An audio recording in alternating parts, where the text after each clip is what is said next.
We are back and we're continuing where we left off. If you saved your project and you're opening it up again, you may be getting this warning. One or more objects are currently isolated. That's because when we drew our house, we isolated those lines. So I do want to show you a few things to do with isolation as we are moving forward. This is where we're going to end up at the end of this video today.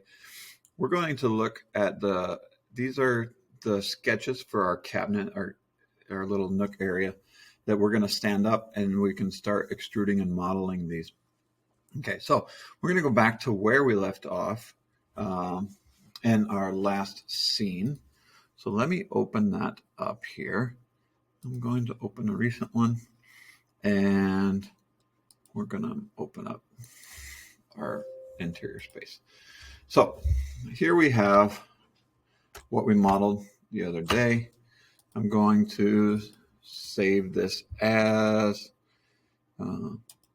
modeling our cabinets. And then actually, let me do this so that I can have all my changes on a new one. This is going to be 4A by the time I get done with it. And that way, if I do mess up, I can still go back and work on one of the other ones and I don't have to start from scratch. So I like having a backup plan when I'm doing this. So if we notice we had this isolated and those cabinet drawings aren't here anymore. So how do we turn those back on and unisolate our scene? Okay, so I can right click here and I can end my isolation. And what happened is they reappeared here. But I want to show you what's actually happening. So I just hit Control Z and undid it. So I'm continuing in my isolation. If I turn on my Scene Explorer, I'm going to toggle on my Scene Explorer. What you can see is actually happening here is when I had these layers isolated and we drew the new layers, we had showing our original line and our extrusion, and then we had the ceiling and we had the floor. Okay. And so that's what we had isolated, those three things. When we turned on isolation, basically it shut off the other layer that wasn't selected. So when I turn off my isolation, if you notice what happens, I'm going to hit end isolation. It's going to turn this layer back on and just make it visible again. So I can do that here, actually end isolation, or, and that showed up, or I can hit Control Z and I can do it here. And you can see that it showed up as well. So just a little bit of background knowledge. When you're turning on isolation, basically you're shutting these layers off, and you can do it manually here as well if you organize your scene, but it's just kind of a few different ways of doing the same thing. What we want to do now though is we want to isolate just the cabinets. So I'm going to click on this layer, okay, and I'm going to isolate that layer by itself. So I'm going to go isolate selection. You see what happened is it turned off my line 1, 2, and 3, which are my wall, ceiling, and floor, but it did leave my original blueprint. Okay, so I don't need this anymore. I can get rid of this. Now another shortcut just to make your life a little easier is we want to change and show all of our windows. So the hotkey is logical for that.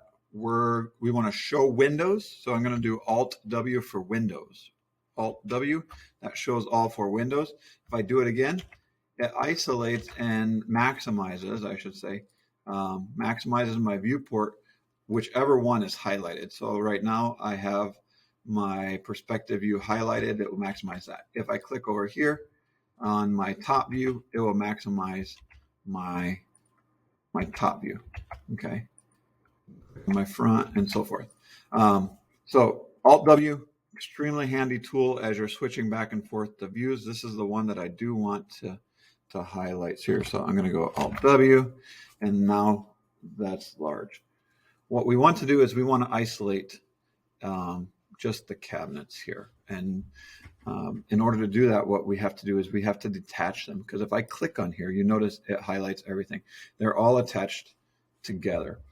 So I can detach one part of this from the other, and we're going to rotate them and stand them up. To do that, we're going to find our detach tool, and it's going to be under our Modify tab here on the right. So I click Modify, and before we can detach anything, we need to be able to select it. Okay, and so we want to, I'm going to click on the shape, make sure it's white or highlighted. I'm going to click on here, and I want to select just this cabinet. So I'm going to go into the selection pane and find my spline tool. So what we're going to do is we're isolating each individual spline here. Let me zoom just in on this cabinet. And we're going to isolate all the splines in the cabinet drawing. So once I have the spline tool highlighted, I can drag and draw a box around the cabinet drawing. And when the splines are isolated or selected, I should say, they're going to show up red. And I can do these over here. But if I just try to do it over here, it's going to unselect those. So I'm going to have to hold my control button down and select everything. Now that those are highlighted, now we want to detach those from the rest of the drawing. So if I go down in my Modify panel, I don't need my selection tool right now. I'm going to go down into my geometry panel. So open up your geometry panel if it's minimized. And I'm going to scroll down almost all the way to the bottom. And there's a key called Detach. Okay, that's going to separate this part of the drawing from the house drawing. So what I'm going to do is I'm going to call this shape, I'm going to call it cabinet drawing 1. So cabinet drawing 1. Okay. Because why I want to name it, if I go back into my Scene Explorer, you can see now it's showing up here, and I can shut off layer 0, which we didn't have labeled. And I'm going to rename that actually. I'm going to call that house drawing. Okay. Now it's separated. House drawing 001. And that's going to make our workspace much more organized, because now if I want to just turn that on, I can do that. So you can go and do that for the walls and the ceiling and the floor as well. What we want to do now though is I want to stand these up individually, and you can see if I click on one, it's clicking on both. So what I need to do now that I have these detached from the house drawing, I want to detach this right panel from the left panel. So I'm going to use the same process. I'm going to go back into my selection tool.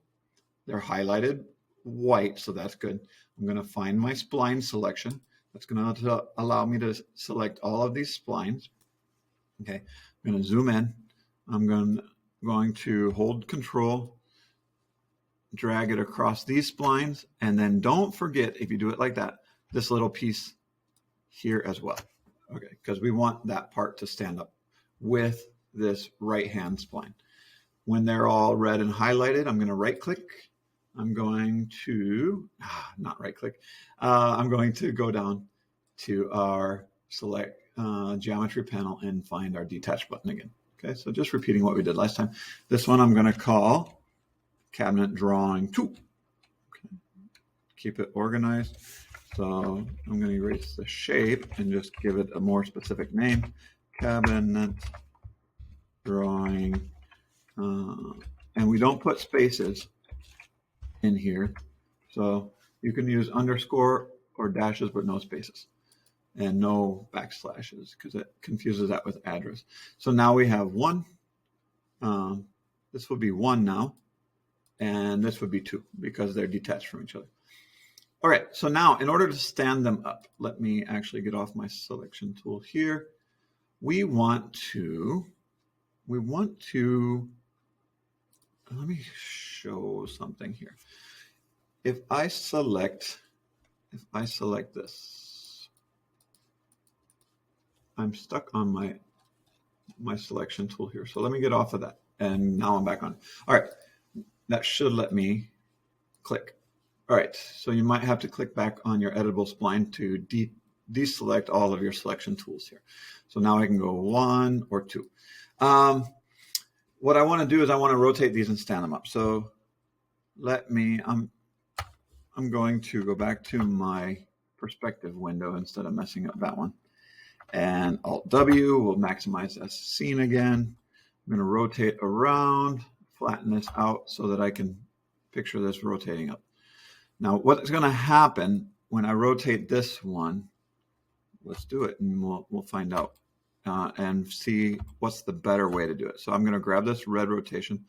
You're going to see this rotates way up, and it's not staying on our Z plane, which is the flat plane here. It's rotating on this giant circle, and that's not what we want to do. If you remember in one of our previous tutorials, if you were with us at that time, we did the train station ticket gate, and we had to move the pivot point. We're going to do that here for our scene. So I'm in my rotate tool. That won't work right now. I want to go to my move because we're going to move this pivot point. So grab your move tool. Remember, it's W for move. I'm going to find affect pivot point only, and that changes my gizmo. And there's a right way and a wrong way to do this. I'll show you the wrong way and what's wrong with it here. If I grab this, and this is what a lot of people's first instinct are, and move this right here. We want to set this corner to our pivot, okay? And then I turn that off and I pivot this one. I grab this. I move the pivot point for here over here as well. Boom. And I shut that off and we rotate these up. Watch what happens. We move that pivot point and it's still all crazy. But it's staying lined up with here now. And we do this one. They don't line up at all. What's happening, so let me go back here. When we move those pivot points, okay, if I go into my other view, I thought I had it lined up in this window. But if you look on all three of my views, my Z view, I'm higher than my Z plane. My X and Y, I'm not anywhere close when I look at my top view. But that's because I'm skewed and I'm looking at it from this angle. If I rotate my angle on this window, here, and I turn the pivot point back on, let me see. You can see it's way over here to the left. So that's not the best way to do it. So how do we fix that? I'm going to go back and set our pivot points to where they were. Okay, I'm going to go back into maximize this viewport. There's an easy, quick way to move these pivot points. Okay, I am affect pivot point only, and we used this tool when we did our sealing the other day. I'm going to use my toggle scene explorer. Okay, I want to make sure I'm not in rotate. I undid, so I need to go back to my move tool with W. I'm going to go to my align tool, and what this does, if I click my pivot point here, it's going to allow me to line up my pivot point to specific lines on my selection. So let's see, the white is my selection right now. So I'm going to line up my pivot point on here. And I want to move this pivot point and line it up on all three of these, my X, my Y, and my Z. Make sure that what we're moving is our pivot point. And where we want to move it to is, we want to move it to this corner. So let's try. Minimum moves it to this corner. So that's the smallest X, Y, and Z. Let's try maximum, and that moves it over here to this corner. So that's the farthest away from where it was up here. That's exactly where we want it, and I click apply. And okay, now we also want to move that pivot point for this one. So I'm going to go affect pivot point only, make sure that's on. I'm going to make sure I'm on my move tool, and I'm going to grab a line. And it's going to be almost the same. Oh, that's not on this align. And I'm going to click on the center of my gizmo here for moving my pivot point.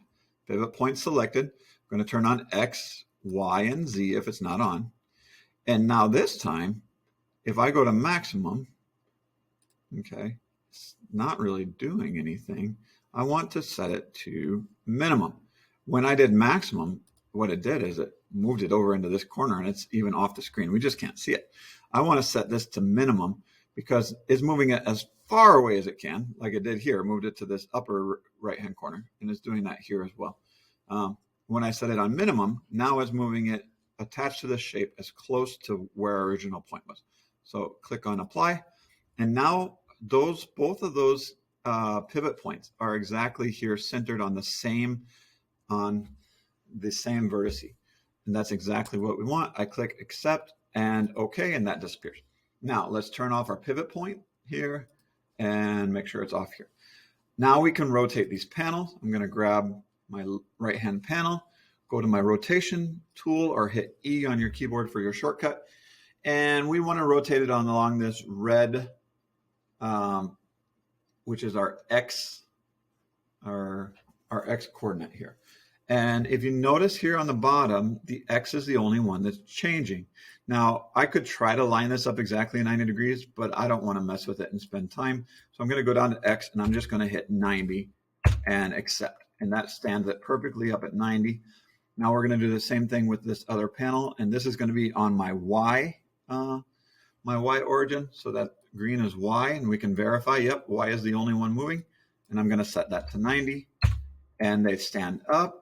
And if we go in and out on these corners, you can see that all the way up on the corner, they line up perfectly. That's exactly what we want.